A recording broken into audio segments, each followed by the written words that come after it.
Ladies and gentlemen, welcome to this edition of Turnbuckle Television. I'm the man-conservative Crimefighter. He is Bill Alexander, one and only. And we're at the start of a 3-week tour for Pinfall Wrestling Association. Yeah, you can say that. 3-week tour. We're going to hit 3 towns in 3 weeks. So yeah, it's a 3-week tour. So Lanphier High School, September the 17th to start off. On a brand new season.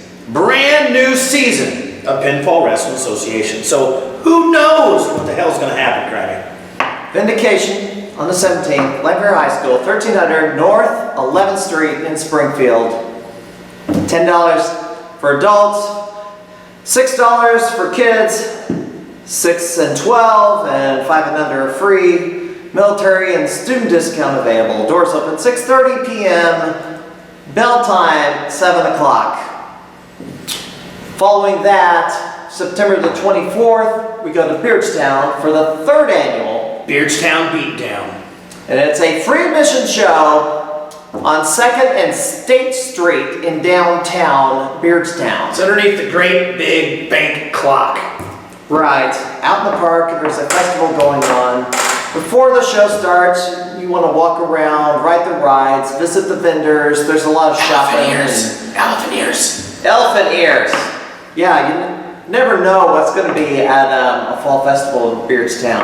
I know in previous years they had a car demolished on one of the streets. I think that was a charity event, and I think it did it the second year as well. It just so happens that the one year there happened to be a street fight that ended on that car. Yes, yes sir.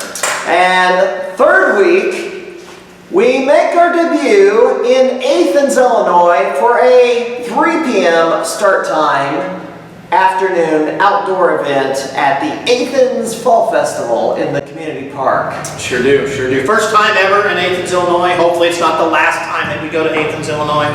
I'm excited about this because it's the start of the new season. As I said, we're hitting out Lanphier to start up. We're heading into Beardstown for another festival year. We're heading to Athens for the first time. And there's just more stuff going on each and every single time that you guys come back around. And I mean, the first thing we want to make sure is we want to make sure we talk about some stuff for Vindication, and we'll talk about some stuff for Beardstown. And maybe Athens. Who knows what's going to go on at Athens? I mean, whew! But before we get to Springfield, the next event, we have to reflect back a couple of weeks to Auburn for the Labor Day picnic. There's 5 matches that happened at that event. Yeah, right over here at the main park. They had the Labor Day picnic. Union East Park. Okay, you know the name. Union East Park is where it happened. There's 5 matches. First off, the members of the New Crop squared off against AEOU. They switched places from the last time they were in Auburn. Yes. This time it was Roscoe versus Nelson Six and Jake Lander versus Micah Pope. You got that all backwards. Basically what happened was Jake Lander got in there against Micah Pope. And Roscoe faced off against Nelson Six. Now, if I remember right, the only thing I remember out of both those matches was that Jake Lander bled all over the place. Something happened in the match. He caught an elbow to the nose from Michael Pope, and that busted his nose open, and he was bleeding all over the place. It actually drained his energy quicker than he thought it would, and he ended up losing much sooner than he thought he would. Right. No, nobody thinks they were going to lose, but Lander just couldn't tough it out as long as he would have. Well, I mean, you're bleeding profusely from the nose, whether it's a busted nose, or if it's just some, a trickle or whatever. It's hampering the breathing. So he's sitting there trying to catch his breath. He's trying to keep going in cardio and stamina for the match and everything else. His endurance is being slowed down because not only has he been putting on this match for 10 to 12 to 15 minutes, now he's bleeding profusely from the same place he's supposed to be breathing from. So he's doing nothing but sucking in blood bubbles and blowing blood bubbles right back out. So in turn, he's kind of choking on his own breath and his own blood at the same time. Yeah, unfortunately. And that was a match where both those men, Lander and Pope, desperately needed a victory because both have been on they've been trying to get a big win. Pope just hadn't had a strong singles win in a long time. Lander just had that cheap victory against Ely. Yeah. No thanks to Archie, we'll get it. the president. Yeah, we'll get it. I'll get into Antoine, the president. Just keep going, Grammy. Roscoe did have the victory over Nelson 6, so his momentum is still going. The next match, another contest where two men desperately needed a victory. Brian Ely versus Cardini. Ely had been on a long losing streak, looking for win number 20 for quite a while. Cardini was just looking for a big victory because he's only had one, and that was before he even put on the mime makeup. Well, when you start something new and you got something going for you and everything else, you got to start off on a new foot. So maybe that's what he's trying to do, is start off on a new foot or a new whatever. And I talked to Ely before this match, and he said that he wasn't really looking for a victory. He was looking to send a message. Well, he did get his victory and still, I guess, got his message out. What message? What message? He wanted to send a message. To who? Well, to the entire roster, I assume that he's still a force to be reckoned with, and maybe the president, Antoine Archie. That he's not to be taken lightly, even though he's been beaten down and, I guess, cheated out of so many victories lately. Well, Antoine Archie's too much of a coward to come onto the show and confront me after I called him out a month ago when he sent his little lackey, Robert Leach. Exactly what his last name stands for. He's just a leech. He's leeching off of the president. He's leeching off of whatever Antoine Archie's trying to do here in PWA, and I won't stand for it. So if he's too much of a coward to come on the show to talk to me or to you or even sit here and give anybody anything out there, he's not going to have any cojones to step in a ring with Brian Ely anytime soon. Well, he's afraid of just you because he came on the show with me here. Is that how it goes? Well, you were sit here- gone as what? Well, when I made my debut, I was like filling in for you, and Archie was still in the chair.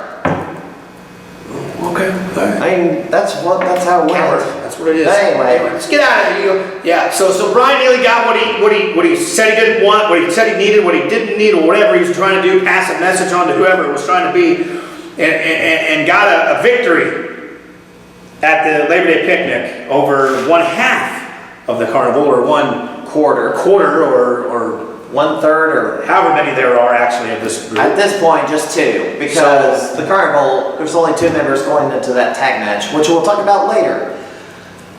Fourth match, and this is an unfortunate circumstance that we have to talk about. We had a mixed tag team match. Spencer Powers teamed up once again with Harley, and they were facing off against Bradley Stevens and the debuting Piper Brooks. Unfortunately, Harley got hurt and hurt pretty badly. I spoke with Harley right after she met with doctors. As many of you may have seen my report, I have an update on top of that. But basically what happened was that there was, we're not, I don't even know. I just know. Well, I'll tell you what happened because I had the ringside look with my camera. The girls were in the ring. Piper pushed Harley to the ropes. Harley charged. They collided. She twisted her leg as she went down and it snapped. That's what happened. That's exactly what happened. Fortunately for Harley, she was able to get over to her corner, get in Spencer Powers, and have him finish off Bradley Stevens for them to get out of there and get her some medical attention. Yeah, the medical attention she received, and again, as I said, if you read my update, was that Harley has broken her fibula. And for medical terms, what people don't understand is there's two bones that run down into a part of the ball joint that runs into your ankle. And what had happened is during the collision in this match, she had broke the bone leading down into that part of the ankle, which in turn snapped part of the fibula and tore the entire deltoid ligament off her foot completely. Now, if you remember, earlier this year, the deltoid ligament caused her to miss some action inside the ring as well until she was cleared by doctors at that time.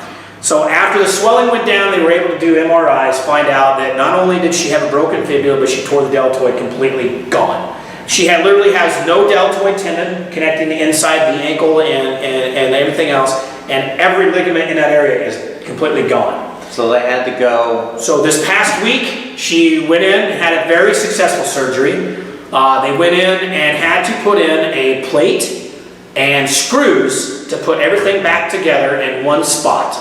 After talking with her after the surgery, it is now said that Harley, according to doctors, is looking at 6 months recovery time minimum before she's able to return to action here in PWA.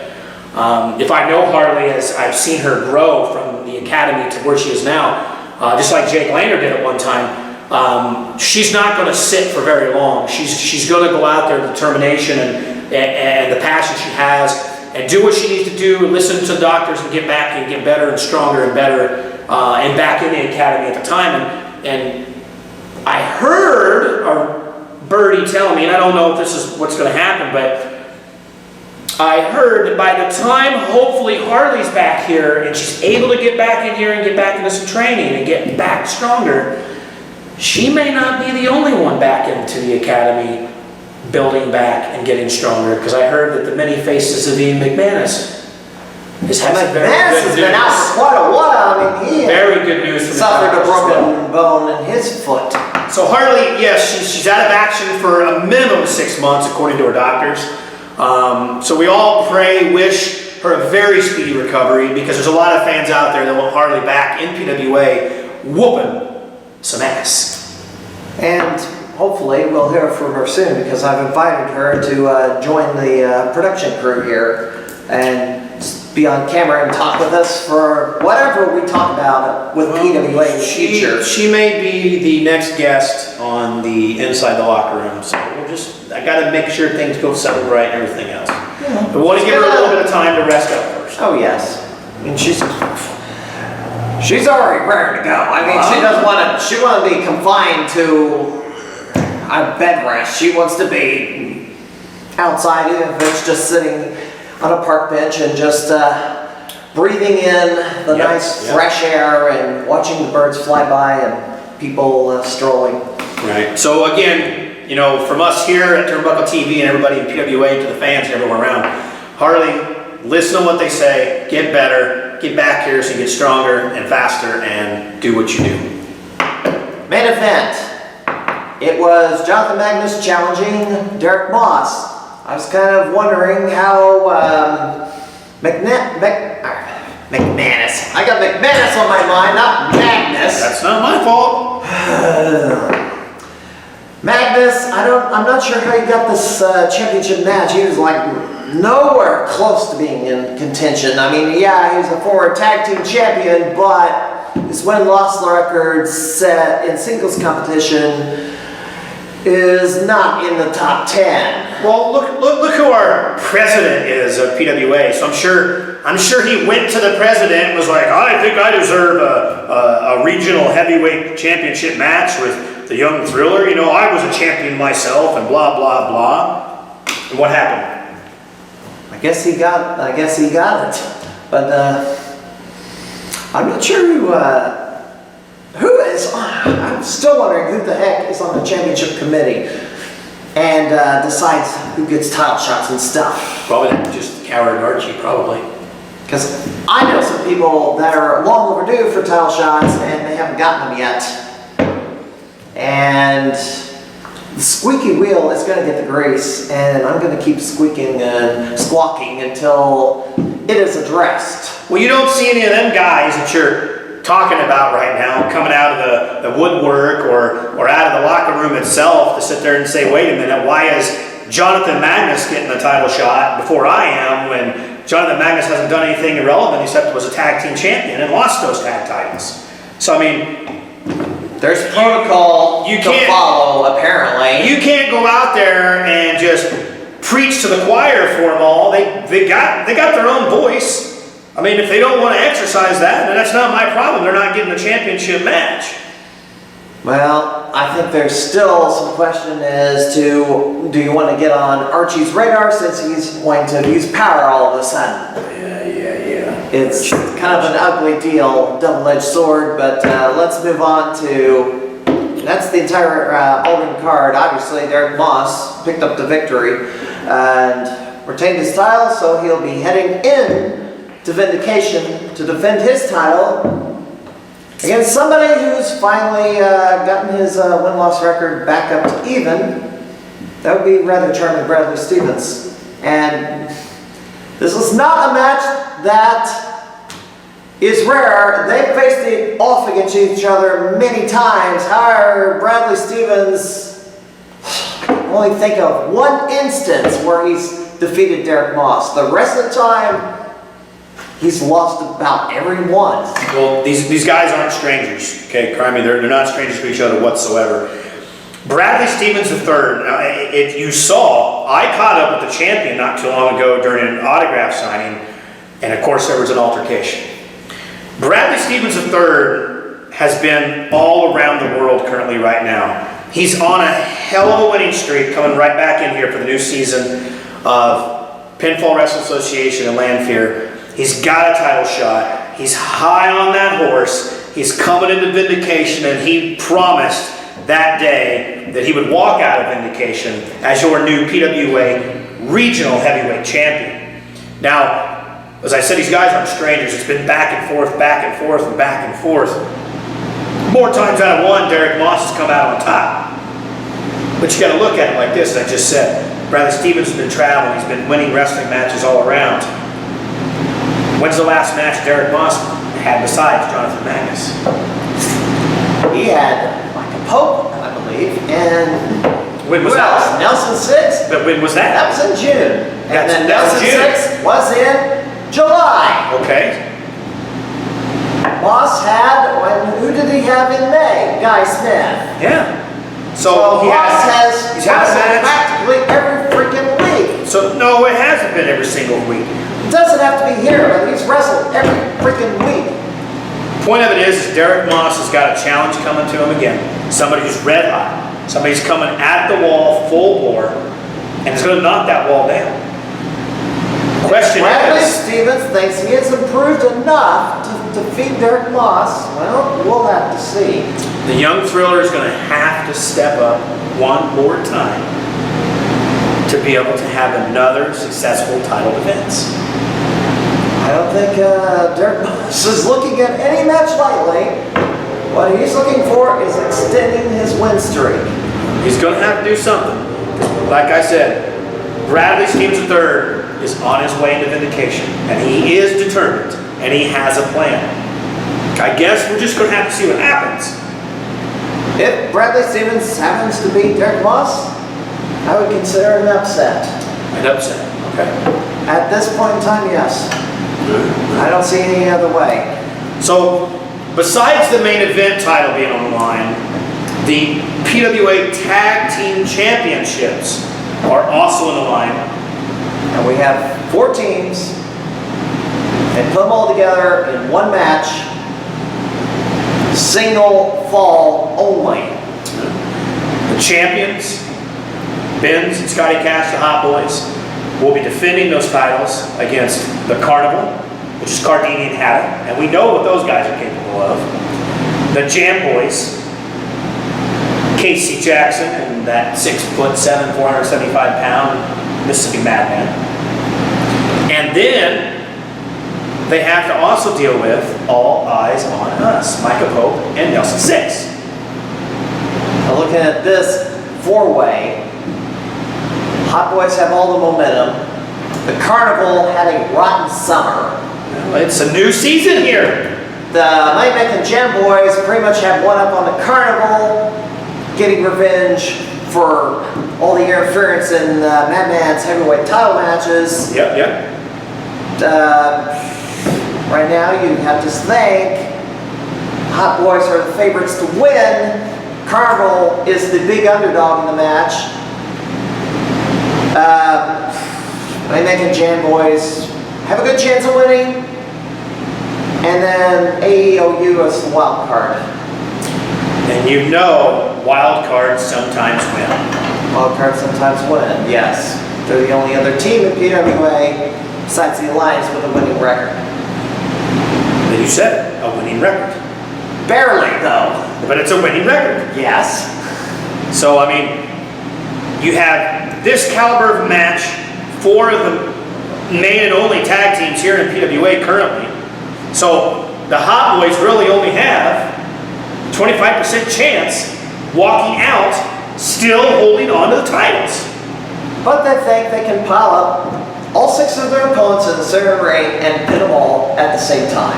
Well, you know That's what they told me. You know how Scotty Cash and Benz think and talk and everything else, so who knows what'll happen. They may They have to pile the 5 smaller guys on the mat, throw a Mississippi Madman on top of all of them, and then dog pile for that to work, I guess. I don't know. I mean, point of it is there's one team walking in as the champion, but there's going to be one team that walks out either still champion or new champions. So one way or another, something is going to happen. Yeah, and after this match, the Hot Boys will say, we've beaten every team. It's possible that the Hot Boys leave Vindication saying, we've beaten every team in PWA. Find us somebody new. Maybe that's something the president could go and do. Go find some more tag teams for PWA. Hey, I give the Hot Boys another chance.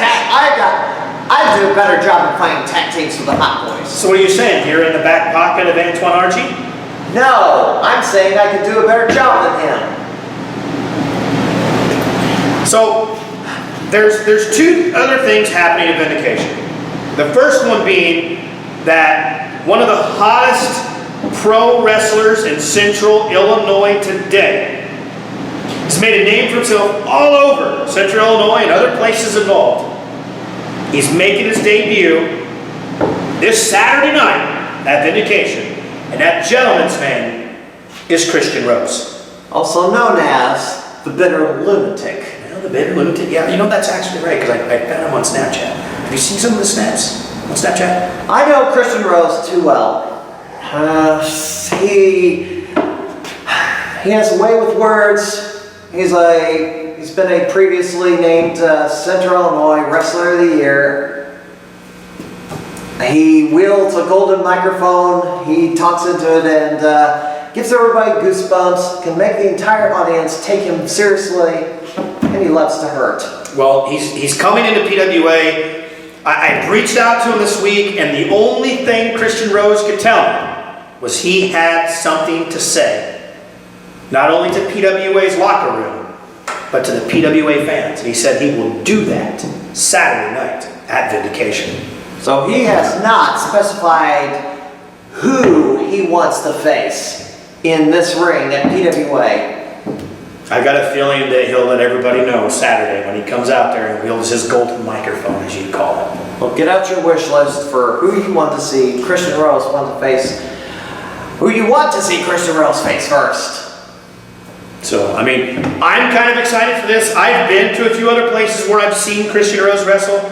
He is good. And yes, he can talk on a microphone. And I have a feeling that everybody here in PWA, fans included, are going to remember Christian Rose by the end of the night. Well, I should hope everybody knows Christian Rose already, because he's no stranger to Lanphier High School. He's no stranger. I mean, the past era of wrestling in Lanphier, he was very much a part of. So this is his grand return to Lanphier High School. Special guest at Vindication, former WCW Tag Team Champion, beautiful Bobby Eaton. None the worse for wear. Comes back to PWA once again. He was in PWA last February in Jacksonville, where he got involved in the title match that night between then PWA Regional Champion Derek Moss and Joey Grunge. Yes, Joey Grunge for some reason decided to come out and start waylaying on Bobby Eaton for who knows what reason. What's wrong with him? I don't know, but the point of it was by the end of the night, Joey Grunge felt a fist right in the mouth, right in the kisser from beautiful Bobby Eaton. And again, Derek Moss was victorious once again. Now, what is with... last time we saw Joey Grunge, he got his second victory over Brent Dunn back in Decatur. June at the Macon County Fair. Bobby says that he's going to make sure this time that if Joey Grunge decides to stick his nose in anybody's business, that this time he's going to knock that nose right off the face of Joey Grunge. Now, I was there in Jacksonville when he put Joey Grunge on the mat, so I darn well know that he can knock the nose right off of Joey Grunge's face. And we may have to get riot control because he about started rioting in Jacksonville. Oh, well, that kind of happens, but I don't think that guy that was in Jacksonville is going to be in Springfield. At least we'll hope not. But we got security to handle things like that, so I hope so.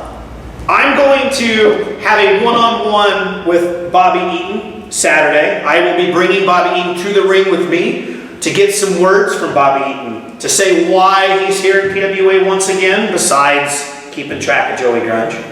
And we'll just, you know how Bobby is, we'll just see what happens. I mean, I don't know. All right, and there will be several other people appearing. Guy Smith will be appearing, Roscoe, Lander. What matches they'll be in, we do not know. Yeah, you have no idea what's going to happen. You've got a roster of 25, 30 guys and girls included. You never know who's going to show up. You never know who walks through that curtain until it's the time of that right when their music hits. They come out, they do what they do each and every single month. So regardless of who it is, you're still in for a hell of a show, no matter what happens. You know, and not only are you having all this action going on at Vindication, we're taking food donations for the local food bank as well currently. So, you know, you bring your 10 non-perishable food items or more, that's up to you, but all we're requiring is 10. You bring 10 in, you'll get a $5 discount on one adult ticket at the door. All food collected for this show this Saturday, and of course the shows coming throughout the rest of this fall, are going to go to the Sangamon County Food Bank to help the families for this upcoming Christmas season. So you have the heavyweight title match, you have a tag title match, you have a debut of Christian Rose, you have your special guest Bobby Eaton coming back. God knows what all is going to happen, everything else, and we're also going to take food donations for the Sangamon County Food Bank at this show and throughout the rest of this fall. So there you have it. Vindication this Saturday, September the 17th at Lanphier High School. Better show up. That's all I can say. It's a new season in PWA. You don't know what's going to happen until you show up. Doors open 6:30. And that's the beginning of our 3-city tour. 3-city tour. That's kind of, you do that just right. It kind of goes along with the Gilligan's Island.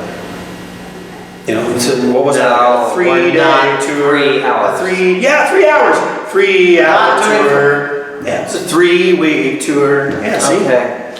Well, we're going to send you off to track down Antoine Archie since he's hiding somewhere. You know, Antoine Archie, look, I've said it before and I'll keep saying it until the day he stands here on the show face to face with me. He's only been here one other time, and then he had to go send his little grubby lackey, Robert Leach, onto my show and everything else. Antoine Archie is nothing but a coward here in Pinfall Wrestling Association. I've said it once and I'll keep saying it again, Crimey, and you know I'm going to keep saying it until he has the balls to stand up and talk to me face to face. If it doesn't happen on Turnbuckle TV, then I'm going to make it happen on Inside the Locker Room. Or I might call him out at one of the shows. You just pay attention. The point of it is Antoine Archie's out here running around, pulling all kinds of BS garbage going on inside of PWA. You know, he's out there, he's throwing these people here, he's throwing these people here, he's costing Brian Ely matches, he's doing this, he's doing that. Mismanagement. You know, mismanagement inside of PWA. He's got the lackey Robert Leach, he's got his other lackey Mickey Thomas. You know, so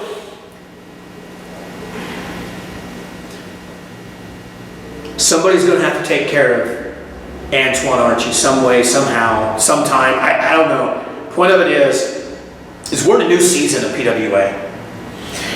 I don't know what's going to happen. You don't know what's going to happen. You out there don't know what's going to happen. The point of it is Antoine Archie's got his grubby little hands inside of everything, and he's the one pulling the strings and making everybody move around the way he wants to do it. And by God, I'm not going to sit back and let it happen to me. I don't know about you, and I don't know about anybody in the locker room or anything else, but Antoine Archie is not going to pull my strings. Antoine Archie is not going to make me do what I don't want to do. I'm not a puppet, and I won't have my damn strings pulled. He can pull Robert's strings, and he can pull Mickey's strings, and he can pull whoever else's strings that want to fall behind and sit there and do it because they don't have the balls to stand up to Antoine Archie, but I do. I will not stand here, sit here, or anything and let Antoine Archie tell me what to do inside of PWA. All right, there you have it. That'll do it for this edition of Turnbuckle TV. I'm Meg the Crimefighter. He is a very upset Billy Alexander.